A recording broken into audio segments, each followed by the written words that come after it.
Hello guys! Ngayon samahan niyo ako pumasyal dito sa Doña Francisca Park.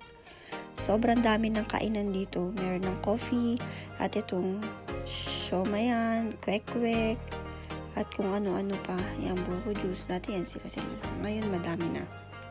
So yan, kasama ko din si Sasam, ang aking baby girl na hindi pwede maiwan-iwan. Ang ganda dito guys, maglakad, magmuni-muni, mag-exercise, ayun, mag-jogging-jogging. Pwede rin maglaro pag may kasama kang bata dahil merong playground nandun sa kabilang side. Napakalinis na guys. Dati sobrang tindi ng mga damo dito at matataas. Ngayon namimigay naman na kahit papano. So yun, samahan nyo ako mag-gala-gala. And then, syempre, love you can time. Wait nyo lang, aking mga love you can.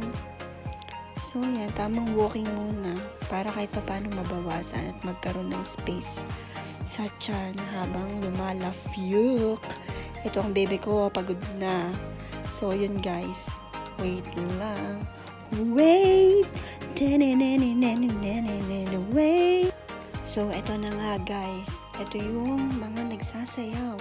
Pwede kayong mag-exercise dyan guys. Meron dyan yung pang twist your body. Ganun. Tapos ayan, sa kabilang side. Sorry, medyo malabo kahit ako ay nahihilo. So yan, nahihilo na yata ako sa gutom. De, joke lang. Antayin nyo, mamaya busog ako guys. So ito, abangan nyo. So ito na guys. Walking while eating. Diba? May bound kasi akong mais. Pagpasensyahan nyo na. Ano lang to? Pauna. Ganun. Mais is life. Naa-addict ako ngayon sa mais, guys. Grabe. Piling ko ano na ako. Mais lover. Charis. Ewan ko nga. Kasama ko si Mai, ang aking cousin. Diba? At ang aking bebe, of course. So, yan. Walking while eating. Sinasabi ako dyan basta yun na yun.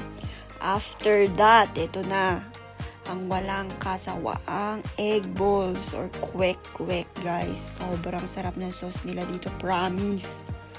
Saludo. Pero na rin coffee shop dito yun. Medyo nahiya lang ako yung video. So next, yan, egg balls. Let's eat that. Pero hindi ko napapakita kung paano kainin. Paano ko kainin. Kasi yan, love you can time. Ang susunod ay ice cream yummy. Ice cream good. So yummy. Super yum. What? Basta yan, ice cream yummy, ice cream good. Strawberry flavor and then cheese flavor. Pero lasang sugar lang talaga. Sobrang tamis. Hindi siya yung katulad ng mga dirty ice cream na. Sorry po. Nagsasabi lang ng totoo. So, ayan. Papakita ko sa inyo, syempre, para maniwala kayo na bumili ako. Ito, diba? Ice cream yummy. Diba? Double chin na. Ay, nako. Ang hirap pumayat. Anyways, bye!